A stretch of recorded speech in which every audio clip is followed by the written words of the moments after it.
Roopam talkies પાસે ચંદુ તાજિયા ઉર્ફે સાજિદ શેખની હત્યાના મામલે ડીસીબીના અધિકારીની પત્રકાર પરિષદ યોજાઈ હતી।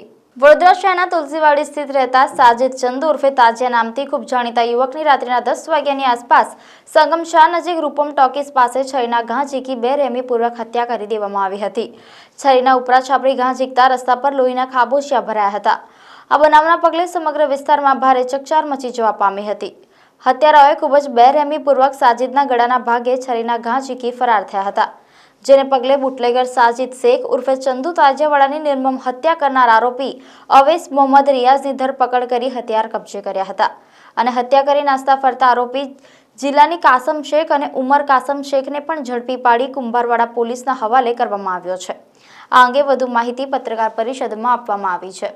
ગઈકાલે રાત્રિ દરમિયાન કારેલીબાગ તુલસીવાડી વિસ્તારમાં રહેતા સાજિદ ઉર્ફે ચંદુ સુલેમાન શેખ ની હત્યા સેલ પેટ્રોલ પંપની બહાર કોઈ અજાણ્યા ઈસમોએ છરીના ઘા વડે ગળા અને માથાના ભાગે ઈજા કરી અને મોત નિપજાવેલ અને કુંભારવાડા પોલીસ સ્ટેશનમાં આને લગતો ખૂનનો ગુનો પણ દાખલ થયેલ। સીસીટીવીના આધારે જાણવા મળેલ કે આ જે આરોપીઓ છે એ કાસમભાઈ શેખના જે દીકરાઓ છે, ઉવેશ કાસમભાઈ શેખ, જિલ્લાની કાસમભાઈ શેખ, ઉમર કાસમભાઈ શેખ અને બીજા છે રિયાઝ નામનો એક માણસ કે જે કાસમભાઈના ભાઈનો દીકરો છે। એ બધાએ એમની ઉપર એસોલ્ટ કરીને એનું મોત નિપજાવે, જેના ગુનાની તપાસ કુંભારવાડા પોલીસ સ્ટેશનના પોલીસ ઇન્સ્પેક્ટર શ્રી કરી રહ્યા હતા અને આ ગુનાના નાસ્તા પડતા આરોપીઓનો અમે રાતથી જ અમે એનું સર્વેલન્સ રાખી અને પીછો કરેલો, તો તેઓ દેવગઢ બારિયા બાજુ ગયેલાની અમને હકીકત જાણવા મળેલી। તો અમારી ટીમ તરત પાછળ દેવગઢ બારિયા ગયેલી અને ત્યાંથી આ 4 આરોપીઓ પૈકી ઉવેશ કાસમભાઈ શેખ અને રિયાઝ આ બંનેની ધરપકડ કરેલી છે અને તેઓ જે મોટરસાઇકલ ઉપર ગયેલા મોટરસાઇકલ પણ અમને ત્યાંથી એમનું મળી આવેલ છે। એમનું મેડિકલ કરી અને એમની ધોરણસરની પૂછપરછ કરી અને આગળની તપાસ જે કુંભારવાડા પોલીસ ઇન્સ્પેક્ટર શ્રી કરી રહ્યા છે એને અમે આગળ તપાસ માટે આપીશું। ઝઘડાનું કારણ શું હતું સાહેબ? એફઆઈઆરમાં પણ આ બાબતનો ઉલ્લેખ છે અને પ્રાથમિક પૂછપરછમાં પણ એ વસ્તુ ધ્યાન ઉપર આવેલ છે કે જે આરોપીઓ છે એની બેન શબનમ એમણે આમની સાથે જે મરણ જનાર સાજિદ ઉર્ફે ચંદુ સાથે લગ્ન કરેલા એ એમના ભાઈઓને કબૂલ મંજૂર નહોતા, જેનું વેર રાખીને બકરી ઈદના 4-5 દિવસ પહેલાં તેઓ એની બેનને પાછી લેવા માટે પણ ગયેલા અને ધમકી પણ આપેલી કે ઈદ પછી અમે તને મારી નાખશું, પ્રકારની ધમકી પણ એમણે આપેલી।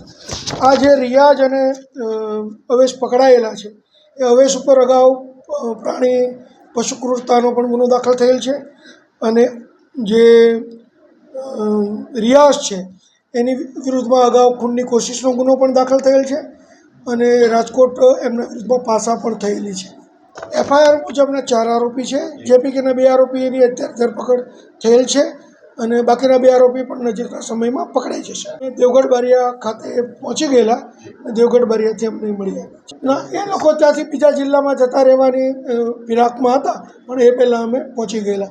એમના પિતા છે એ હાલોલમાં રહેતા હતા, એમને જાણ થયેલી ને હાલોલથી એ લોકો આગળ દેવગઢ બારિયા બાજુ નીકળેલા અને એની હકીકત મળતા અમને ત્યાંથી આરોપી મળી આવ્યા। એ તપાસનો વિષય છે, કુંભારવાડા પોલીસ ઇન્સ્પેક્ટર શ્રીની તપાસ કરી રહ્યા છે અને જે ટોળું દેખાય છે સીસીટીવીમાં એ જોવાનું વાળાનું ટોળું છે કે ખરેખર મારવાવાળાનું ટોળું છે એ તપાસનો વિષય છે, એ જોશે। પરંતુ એફઆઈઆરમાં આ 4 ઈસમોના નામ છે એટલે એને આરોપી તરીકે ગણી અને અમે એને ધરપકડ કરવાની તજવીજ કરી છે।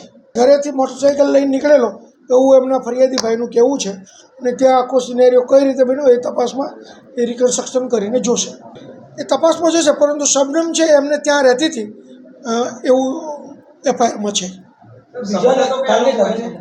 છે ને, જેમ કીધું એમ કે આરોપી છે કાસમભાઈના 3 દીકરા, એમની બેન શબનમ છે, એમણે આ ચંદુ જે સિરાજ છે એમની સાથે મેરેજ કરેલા છે, એ તપાસનો વિષય છે। જોઈએ મુસ્લિમ નિયમ મુજબ કરેલા છે કે નથી કરેલા એ તપાસમાં જોઈશું।